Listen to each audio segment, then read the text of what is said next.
mind travel. Well, like I said, when you think of some place where you went on vacation, or if you've ever been to India, you think of India, think of Vrindavan, and you're there. That's mind travel. You can be anywhere you want to be. Consciousness has the ability to postulate or simply mock up its presence anywhere, anytime. It's because we don't have our spiritual senses enlivened that we don't realize that we can do this.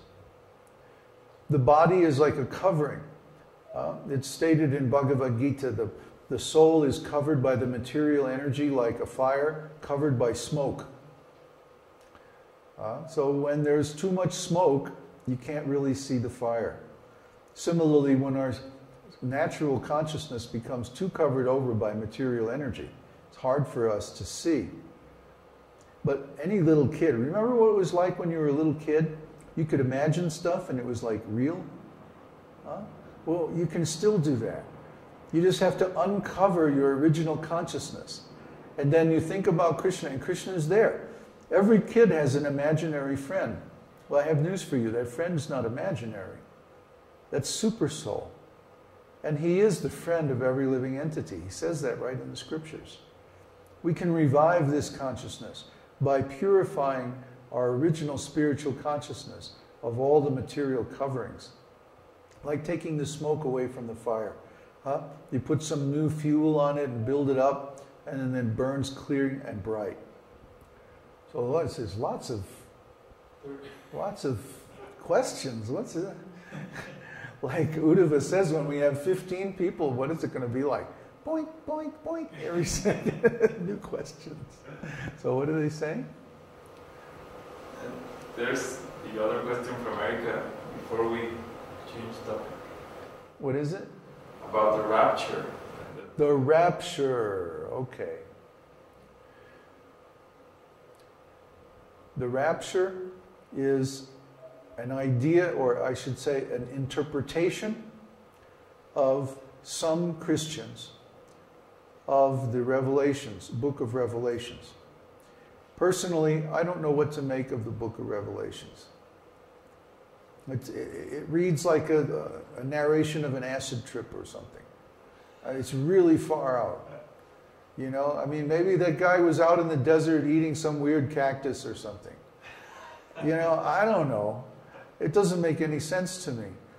And maybe if you know the language of prophecy that he was using, or his particular spiritual orientation, you could figure it out.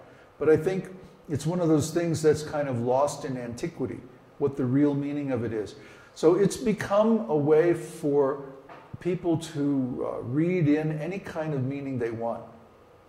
And there were people 2,000 years ago saying that the end of the world is just around the corner. Armageddon was going to be this big battle between the Romans and the barbarians, and then it was the end of the world and everybody was going to go back to heaven. Well, it didn't happen. And there's been like 100 times in history when people said, okay, now it's the end times, now it's the time of revelations, now the Armageddon is coming and it's the end of the world and it's bye-bye. But it didn't happen. So who knows when all of these things are going to happen. It's very difficult to understand if indeed this really is a prophecy, exactly what he's talking about, because he's not talking directly, he's talking in symbols. So what's all this now?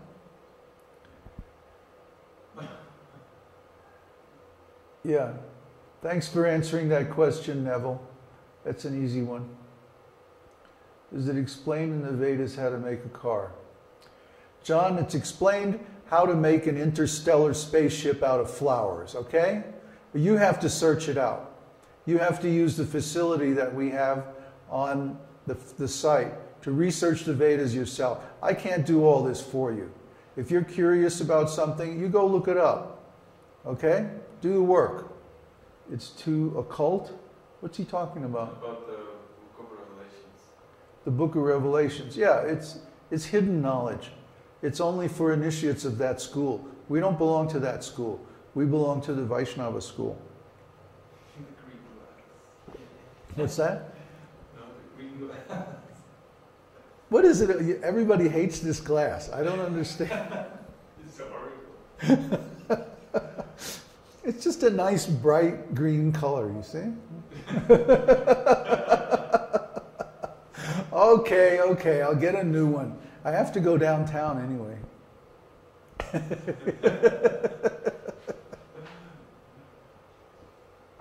It's well broken in, you know. Okay, what were the other questions from Lisa? I mean Erica. That's, she was asking about where, if she should go to the Catholic Church or the Christian Church, or where to. Or for association. Hare Krishna. Yeah. Or Yeah. continue in the house. Yeah. Well, my advice to you, Erica, is that you should continue just the way you've been doing, privately in your own house. Because in your own house you can worship in any way that you like. If you go to another school that has different principles or different philosophy, then you may get confused. If you go to the Catholic Church, they're going to want you to become a Catholic and contribute and spend your time there and read their books and accept their philosophy. But they've been in charge now for 2,000 years, and look at the mess the world is in.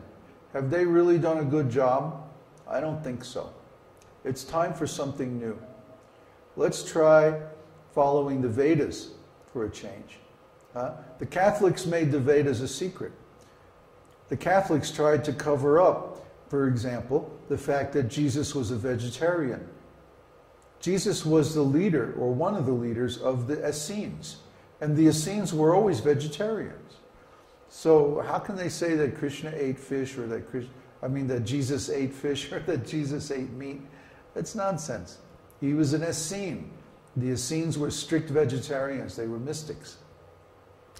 So also Jesus went to India. He spent his adolescence there. He went to India after his 13th birthday on the Silk Trail. And then he came back when he was 30, took initiation from John the Baptist. John authorized him to be the next guru. And then John was imprisoned and killed by Herod over Salome. So when Jesus came back, then the story begins again in the Bible. But where was he all those years? What happened between Jesus' bar mitzvah when he said, "Don't you think I should be about my Father's business?" And then when he came back to Palestine and began to preach, what happened in all those 17 years or something like that? Where was he? What was he doing? Who was he with? Well, he was staying in our temples in India. We have records. I've seen those records directly with my own eyes in the library of the king of Puri. He was staying at our temple, and he was very influential. So anywhere that Jesus goes, people are going to remember because he's such an influential personality. So in India, he was accepted as a great teacher, as a great guru. We didn't try to kill him like the Westerners did. So our school goes back more than 5,000 years without a break. And we have historical records that have been lost or covered up in the West. We have the actual words of God in Bhagavad Gita. And we should follow those.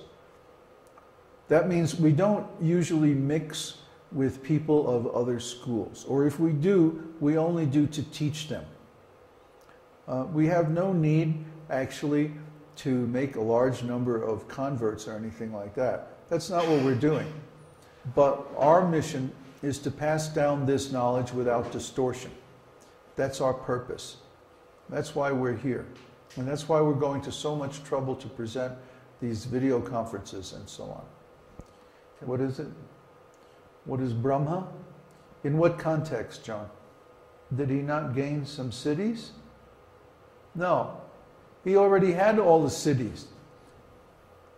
Krishna Prapti, when Lord Brahma incarnates as Jesus Christ, he already has all knowledge, all siddhis, all powers. He's perfect from his birth. He doesn't have to go through a process of self-realization. But what he did was, he approached the current teachers of all the Vaishnava lineages for permission as a matter of etiquette. Just like, for example, if an ambassador goes to a foreign country, he doesn't just unceremoniously approach the king or the executive head and say, okay, let's make a deal, you know. They go through all kinds of ceremonies where the different dignitaries welcome the ambassador, and they, you know, there's formalities to go through. You don't just show up and start throwing your power around. That's not considered cool.